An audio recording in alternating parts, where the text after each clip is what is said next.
Ladies and gentlemen, Alapa, welcome to another episode of Some Answered Questions here on Harry's Deepenings. I trust you are all well and looking forward to today's session. We will go into chapter 4, perhaps 5 and 6, depending on where we get to, where the discussion may lead us. Remember the session last time we were discussing a need for an educator. So this all started off with chapter 1, which was the fact that nature is governed by a universal law. Then Abdu'l-Baha explains that there are proofs and arguments for the existence of God, and that the logical proofs are for the weak ones. And last session we were discussing the need for an educator. And now we'll carry on with chapter 4, in which we start discussing Abraham.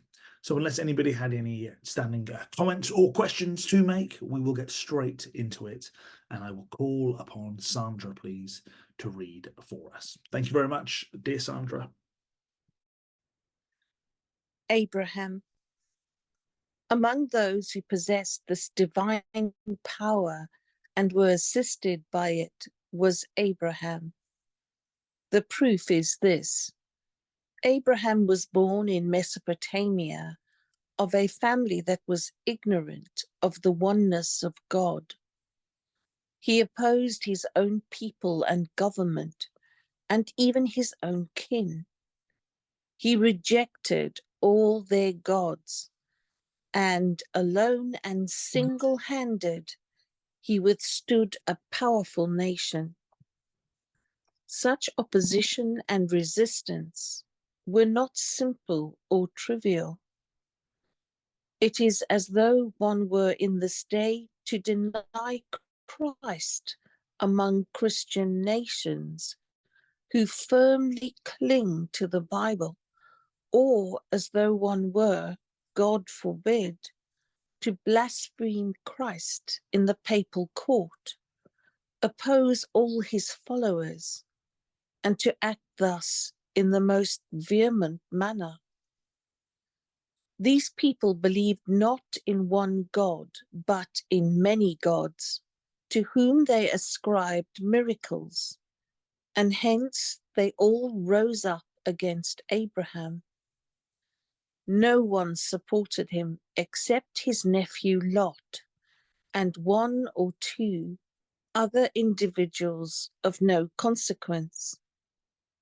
At last, the intensity of his enemy's opposition obliged him, utterly wronged, to forsake his native land.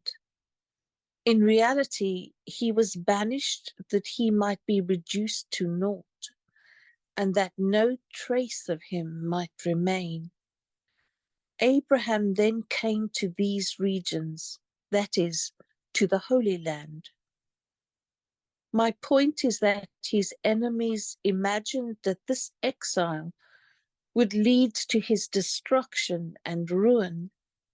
And indeed, if a man is banished from his native land, deprived of his rights, and oppressed from every side, he is bound, even if he be a king, to be reduced to naught.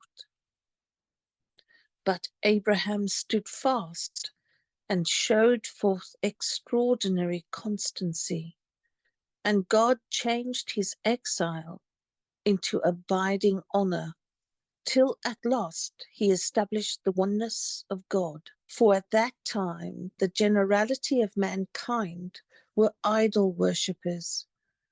This exile became the cause of the progress of Abraham's descendants.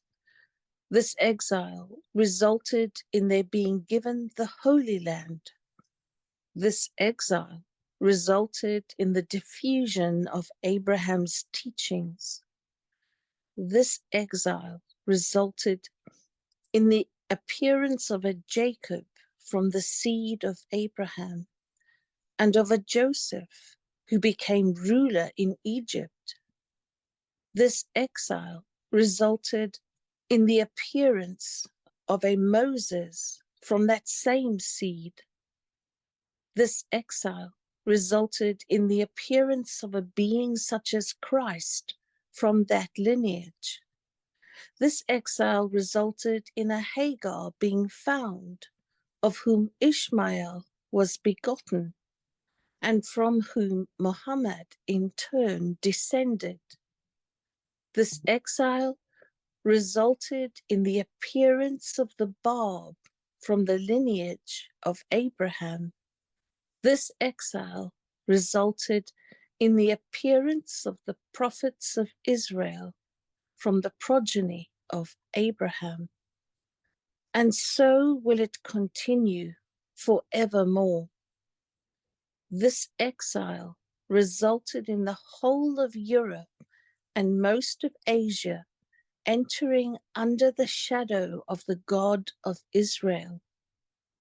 Behold, what a power it was that enabled an emigrant to establish such a family, to found such a nation, and to promulgate such teachings.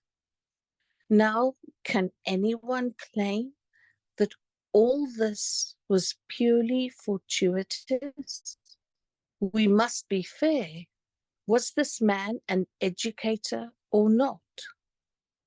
It behoves us to ponder a while that if the emigration of Abraham from Ur to Aleppo in Syria produced such results, what will be the effect of the exile of Baha'u'llah from Tehran to Baghdad, and from thence to Constantinople, to Rumelia, and to the Holy Land? Behold then what an accomplished educator Abraham was. Thank you very much, dear Sandra. Okay, so let's recap and go into chapter 4 and see what we have. We're speaking of people with divine power, and Abraham was one of those individuals that we are speaking about. And Abraham was born in a place called Mesopotamia. Now, some of you may well be familiar with Mesopotamia. It's this region here that you can see on your screens. And the word Mesopotamia is formed from the ancient words meso, meaning between or in the middle of, and potamos, meaning river. Not to be confused with miso potatoes, very different things indeed. And it was situated in the fertile valleys between the Tigris and the Euphrates River. And this region now is home to modern-day Iraq, Kuwait, Turkey, and Syria. So that's the region that we're looking at there, and that's what we're going to be discussing a little bit about, where he had come from and what exactly it was that he was doing. So his family believed, and everyone there believed at the time, in many gods, and they rose against him because of what he was teaching. He was then exiled in the hope of getting rid of him and crushing his message and his thoughts, but he was able to establish the oneness of God through his teachings. Now, this resulted in Abraham's descendants effectively being taken and ending up in the Holy Land. And this led to the spread of Abraham's teachings, essentially. So we can look at the descendants that came from Abraham here. From Sarah, we'll see that Moses had come down from that lineage that Jesus had, of course. And then from Keturah, we have His Holiness Baha'u'llah. And then from the first wife Hagar, we'll see the Prophet Muhammad, peace be upon him, and His Holiness the Bab. So we see how much things had spread and what his descendants had done. So we look at this bigger picture that is there. So most of Europe, in fact, had turned to him or his descendants' teachings, and this is quite remarkable. How did this happen if Abraham was just a mere man? So we see the power that was unleashed from him, and this is a rational proof that Abdu'l-Baha puts forward with regards to Abraham being one of these manifestations of God. And it is, I would argue, only rational to see him as one of these educators. And Abraham also was able to achieve this incredible greatness and an effect to the world as a result of this exile. And the exile that he took, well, he was exiled from Ur to Aleppo. So we can see on a map there, from here to here, that's where he was moved from. But it will, when we look at that, as a result of that exile that took place, how, if he was able to achieve that, Abdu'l-Baha is suggesting, well, what about the exile of His Holiness Baha'u'llah? If we're to look at a map there, we can see that from Tehran to Baghdad to Istanbul to Edirne, they're the new names for it, and then, of course, all the way through to Akka. So it's a much greater exiling that took place, and Abdu'l-Baha is suggesting that, well, perhaps something a lot greater will come as a result of this. So food for thought there. So I see Dear Pete has raised his hand, so we'll start off with Pete, and if anybody has any comments or questions, but this is, again, some of the proofs that Abdu'l-Baha starts with. Pete, please. I can't help offering some information or theories about the background of Abraham. It mentions there the town of Haran, and if I remember correctly, Terah, his father, was a priest in the polytheistic religions of the time. And in the books by Zecharia Sitchin, who is completely a character assassinated by academia, but he speculates by studying the texts of the ancient Sumerians, the cuneiform texts, which go into far more detail than the Bible. For example, the biblical story of Adam and Eve and Eden is told in far more detail, and also the Great Flood in the texts of the Sumerians. So what we find in the book of Genesis is just a very short summary. And Zecharia Sitchin analyzes all these cuneiform texts and speculates about what the metaphorical meaning might be. And he speculates that the pantheon of gods of the Sumerians, which is very similar, not a lot of details are different, but the basic thesis is the same as the pantheon of Roman gods, the pantheon of Greek gods, the pantheon of Norse gods, the pantheon of even Mesoamerican gods. Every pantheon of pagan gods in the world is basically the same story with lots of different details, but the basic thesis is the same. Zecharia Sitchin is saying that these gods, they weren't gods, they were ET overlords, and they created the Sumerian civilization almost overnight by downloading into Sumeria all the technology they needed for the Sumerian civilization, architecture, legal structures, agriculture, everything. And astronomy, they knew far more about astronomy than the local people. For example, they knew that there were other planets beyond Saturn. So this is all deducing information from the cuneiform text. So this is apparently the background to Abraham, that he was born into a culture which didn't know there was only one God, and the Anunnaki overlords didn't teach the people anything about that. So Abraham, with his revelation from the God, the one true God, was kind of starting a true theology after something had developed from what happened before. And apparently the local people, not in the time of Abraham, but in the time of the Sumerians when the Anunnaki were there, they didn't regard the ET overlords as gods. They knew that they were just fallible human creatures, but with advanced technology. So they didn't worship them. But a couple of thousand years later, they did. And that's what Abraham was born into. I'm sorry if that's not appropriate, but I think it's interesting.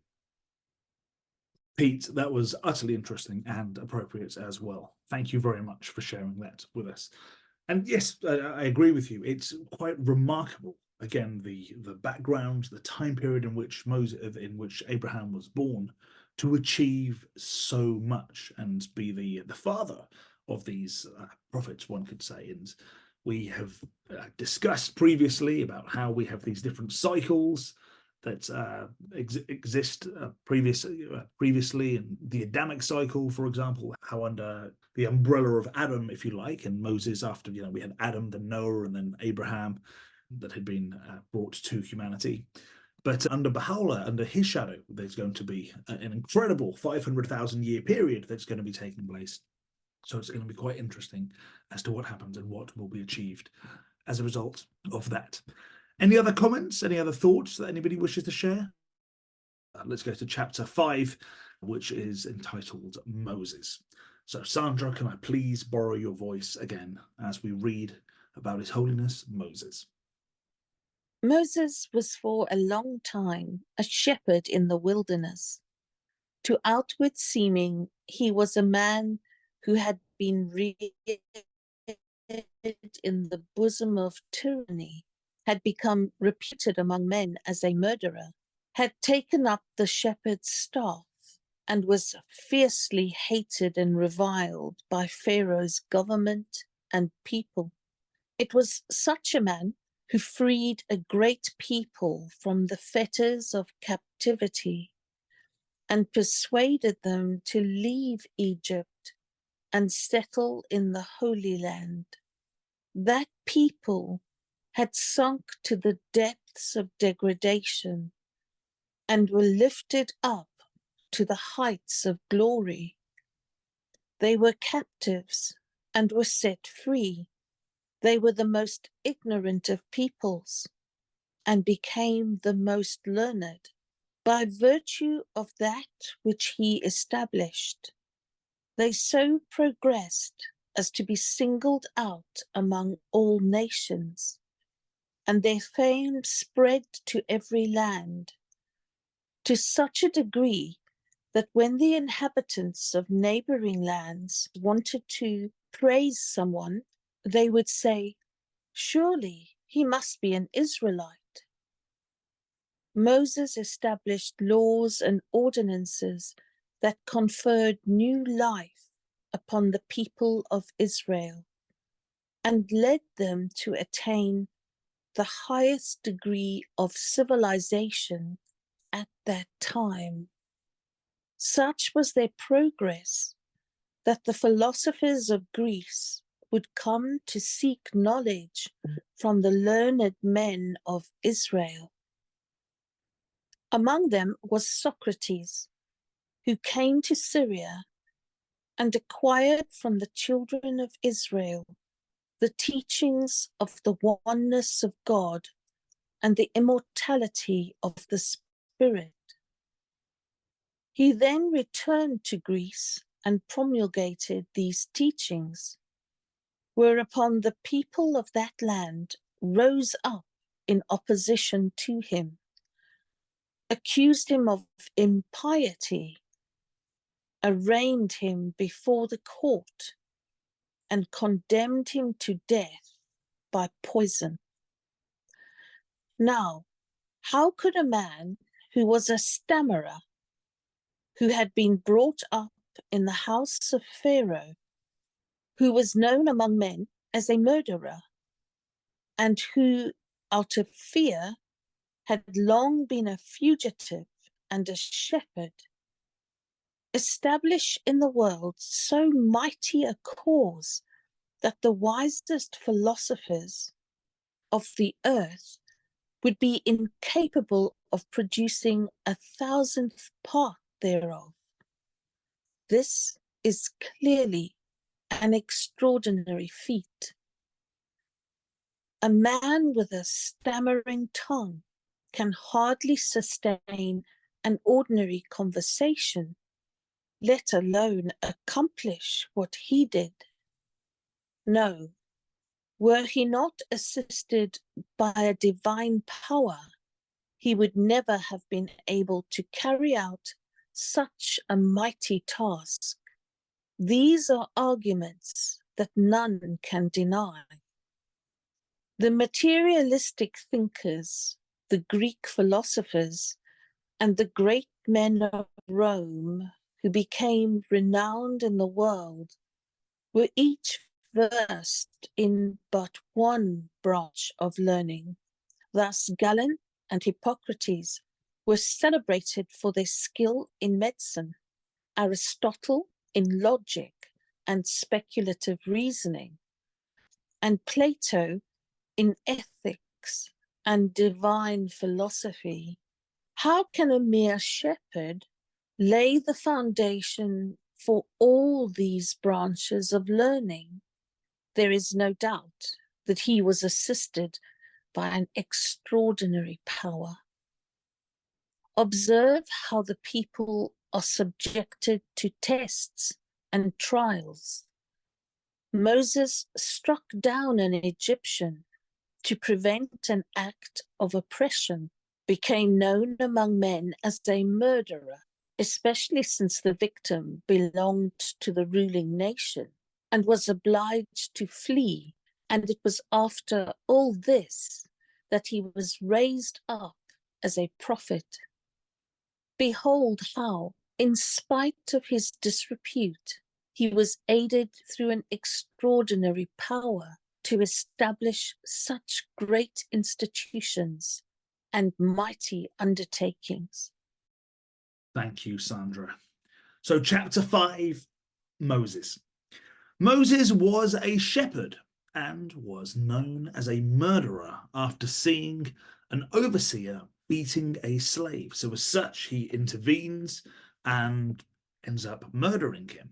So he has to flee to Midian, and he's hated by the Pharaoh's government and the people, but he managed to free the Israelites from the slavery of Egypt, and they became regenerated and were so looked up to that when they wanted to praise someone, they would say, surely he is an Israelite. This is how they would speak about the Israelites. Also, the philosophers of Greece would come to seek his knowledge, the knowledge of the Israelites, come to seek their knowledge. So they would do what they would travel across to try and learn from these people who have been regenerated. And one of these individuals that had come across was none other than Socrates. This is the great Socrates. The painting and the artwork there done by myself. That's almost true, but not quite.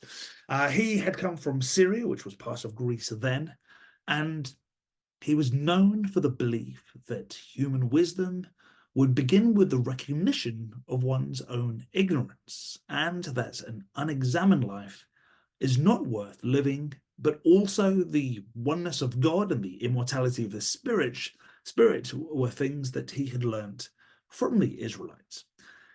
When he returned to Greece, he shared these thoughts, but he was as such poisoned and his life was taken. So the fact that Moses, a stammerer, and I'm sure we all know what a stammerer is, but someone who gets stuck on the first letter of a word, and who repeatedly saying it, but then come out with a word, isn't able to communicate easily with people, and people wouldn't necessarily listen, but he was also known as a murderer. He had to flee and produce 1,000 times more, over 1,000 times more, what the wisest philosophers of his time, or of any time, were able to share and to produce. And it's quite remarkable and proof that Moses must have been assisted by a divine power. It's inconceivable to suggest he was just a mere man. That's not really possible. So when we look at some philosophers, Abdu'l-Baha makes the point, for example, when we are to look at both Galen and Hippocrates, again, another picture I may have drawn, you will see that they were known, for example, for their skill in medicine. They were known for that particular branch, and that was it. Or if we're to look at the works of Plato or Aristotle, they were known for their work in ethics and divine philosophy and logic. But they weren't known in branches of all sciences. And isn't it fascinating, Abdu'l-Baha makes the point, that it was Moses, a shepherd, a mere shepherd with a stammer, who lay the foundation for all these branches of learnings and more. I mean, it's just quite remarkable. However we look at it, and this is a further proof, Abdu'l-Baha says, that Moses was assisted by an extraordinary power. And that power, of course, we would understand that to be God.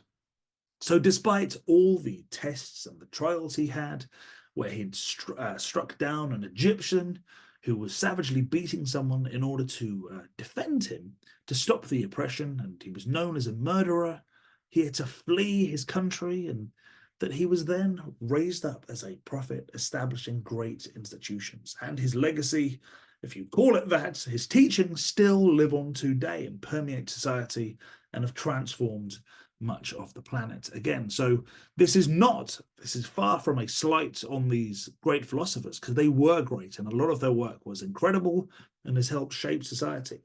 But Moses laid the foundation for these things, it's being suggested, that he was the one who really brought about true transformation in things on a level that's not even, that's unfathomable to anyone, that they couldn't produce a thousandth of. So that's what's being put forth in this argument. Again, as we go through these various individuals, we'll see how Abdu'l-Baha gives a very clear, rational proof as to why each one was receiving divine inspiration, divine guidance, and enabled them to achieve what they did. So that's the chapter on Moses. I see Pete has raised his hand. If anybody else wishes to share anything, please do raise your hand. Pete, would you like to share with us your thoughts? Thank you. One of my hobby horses, which I feel very excited about, is when science and religion come together and the ancient myths and legends of the Bible are explained by empirical science. So I saw some fascinating scientific research which suggested that you could explain the 7 plagues of Egypt, except the last one about the killing of the firstborn. But you could speculate that everything else in the 7 plagues of Egypt and the parting of the Red Sea was all physical, understandable, scientific effects from a massive supervolcano explosion in Santorini in Greece. And of course, with God behind the scenes, the coincidence of that supervolcano in Greece and Santorini causing everything that Moses predicted, except the last one of the dying of the firstborn, that the fact of the coincidence itself is a proof or circumstantial evidence of the miracle of Moses' revelation and his authority from God. But the idea that you can explain almost all of it scientifically, I just find that amazing, and it gives credibility to the stories and the legends and the myths that we find in the Bible. Absolutely fascinating, Pete. Thank you so much. Isn't it quite amazing that these individuals, again, these philosophers who are looked up to, they're very important philosophers indeed, and brought about some great change, that they would go and they would learn off the Israelites and they would learn from the teachings of Moses, someone who was seemingly so insignificant, a murderer. So how does this happen? How is this possible that this would take place unless it was from this divine assistance? And again, that, as I understand, is the point Abdu'l-Baha is trying to stress. However, having said this, as in the, I believe in the first chapter or the second chapter, these are again weak, they're proofs for the weak. These reasons and arguments, yes, if you were to truly look at what His Holiness Christ did, what His Holiness Moses did, and the transforming power of his word, and that is the thing really that we're focusing on, and Abdu'l-Baha is speaking of here, that what he's managed to do, it wasn't his intellect, it wasn't his reason, but it's actually the way he touched the hearts, the way he was able to regenerate individuals. That is the magic, that is the power that these people, that these manifestations of God possessed, and it is through the Almighty that they've managed to do that. Any other comments or questions from anybody?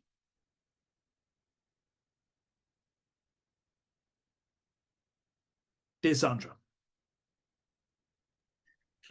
Do you think that Abdu'l-Baha is also commenting on the fact that Moses, who